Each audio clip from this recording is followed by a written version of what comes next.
Hey guys, welcome back to my channel. So there's a phrase coming to mind as I literally was about to start recording. Um, Seeing is believing. If you allow me for a few minutes, I want to challenge that phrase because I don't think seeing is believing. I think sometimes belief has to be this thing that you don't see, because sometimes belief is the only thing that you have left.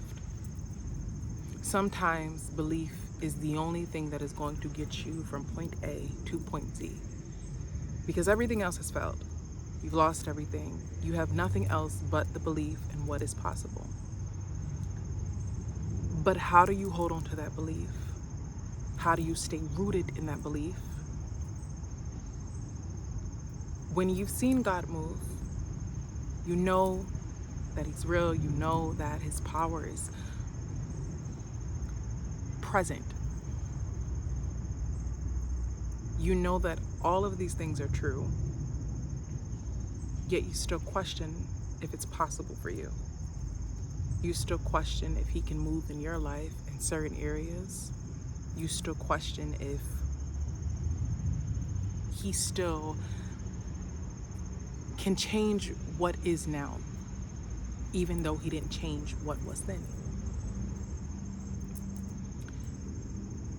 There are times where I feel that God put us through different tests to strengthen our faith, to strengthen our trust in Him. Because the reality is, trust and belief isn't something, it's not just a saying, it's not just an idea, it's not just a feeling. It's a deep rooted in knowing that is unshakable by any means, like by any means. That no matter what happens, you have this understanding that I can depend on this very thing, that our relationship is rooted in a way that you don't need nor even question when things go wrong. You don't need for anything, nor do you question if something comes up and basically you have roadblocks. That's what belief is. But like ourselves, like me, you guys are like me, we tend to lose that belief. And it makes me question again, then what was my belief really rooted in if I lost it? And maybe it's not that you lost your belief in God, right? Maybe you lost the belief in yourself. There are times in my life where I can pinpoint exactly where I lost the belief, where I lost my trust in God. But then there are times where when I can't get back to that state, that stability that I thought I had, then I question, was my belief ever real? And when I get back into relationship with God, I have an understanding that it wasn't that I questioned who He was. I'm questioning who it is that He's making me to be now. I'm questioning if it's possible for Him to work through me as He did before. Because my fear is to get it and then lose it again. My fear is to have access to it and then do the very thing that pulls me away from Him. So sometimes we just stop believing altogether, because believing that it's possible for Him to work through us again, maybe that feels like we're asking for too much. And it's interesting because we'll pray these prayers for other people. We'll ask God to come through and help other people. But when it comes to ourselves, we get quiet. We've seen Him do the impossible for others around us. We've seen Him do the impossible for people we may not even know. We've seen Him do the impossible for us before. But why do we think that God's possibility has limits? Why do we think that it's finite? Why do we think that it's not infinite? I think because we look at it from a human perspective. We look at it as to how people are. We look at it in the way of like how we think that love is, right? When it comes to humans, love is conditional.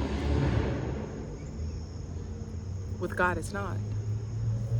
We know this, but sometimes it's hard to actually believe it. There was a part in the Bible that he brought me to, and I'm outside, guys, so there's a lot of background noise, sorry.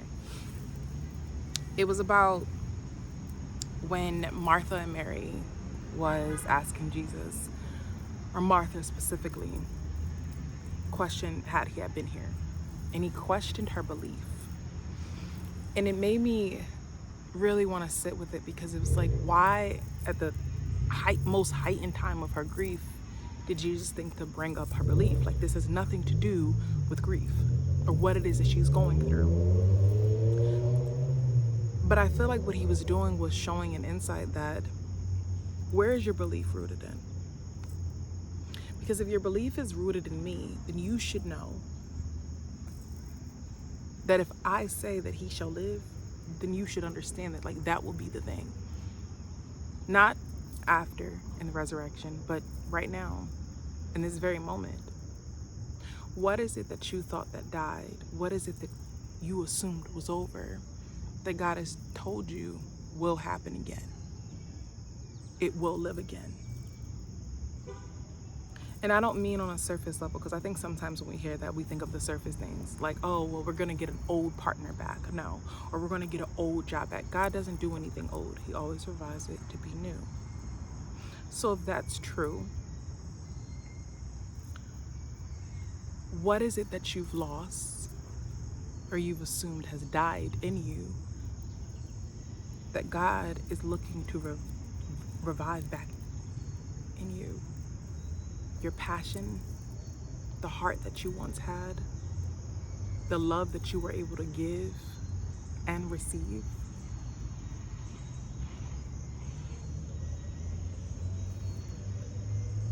The perseverance to continue, or even the hope to believe again.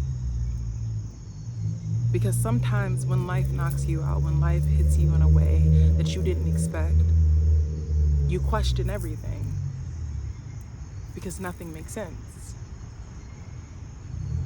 But what if God isn't asking for you to question everything, but to put your faith back in something that doesn't make sense?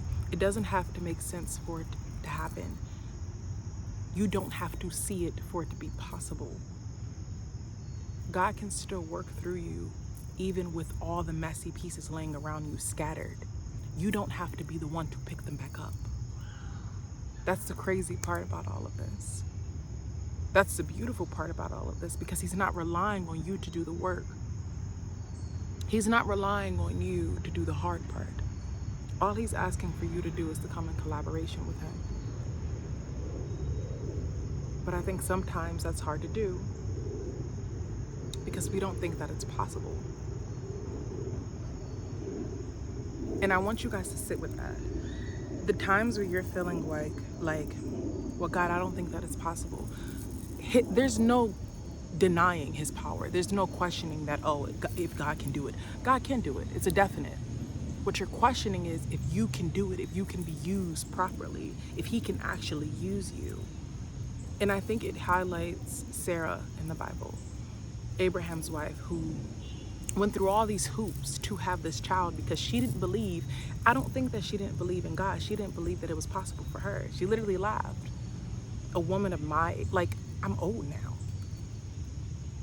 She didn't believe that it was possible for her to birth a child, or even to get to the process of having the child, because of her age. It wasn't about what God could do. It was about what she was able to do. Sometimes the belief that you're looking for isn't just in God. It's believing that if God didn't give up, why would he allow you to? That if God is still saying it, there has to be a reason as to why he's still saying it. I'm trying to get the right words to say it, but it's like that saying, seeing is believing, will never be true in this sense. Because there are some times God's not going to allow for you to see it, to believe it. He wants your roof to put a deposit. He wants your belief to put a deposit on what it is he says will happen. And over time, it will build interest.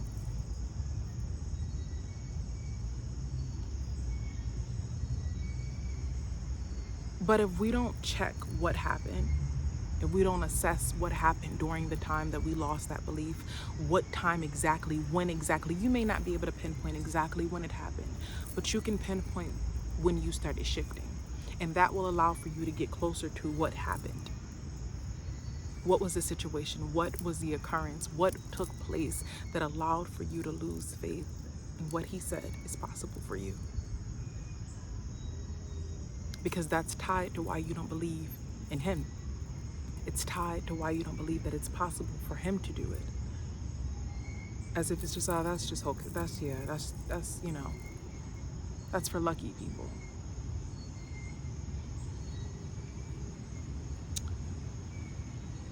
I want you guys, if you are struggling with this,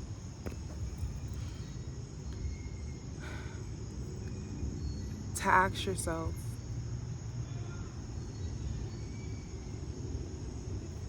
what do you think God can't do? I want you to write that out. What do I think God can't do? And then I want you to ask yourself,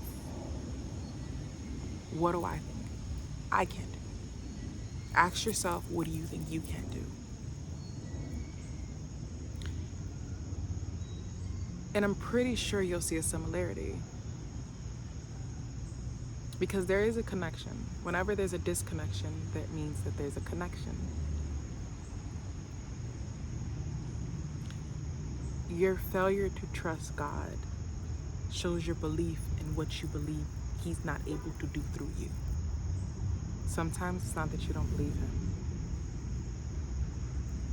I'm hoping I'm saying this right and it's coming out right. But I really want you guys to sit with that. I want you guys to challenge yourself and ask the question of, what happened? When did I lose my hope? When did I lose my spark? How did I lose my spark? Because if you don't assess how you lost it, you can never get it back.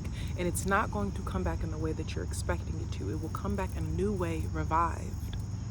Stop looking for God in old places. Sometimes we're trying to, because we know what he said, like Sarah, we try to manipulate our way into making it true. But he's not asking you to do that. He's just asking you to show up as who you are and allow for him to do the rest.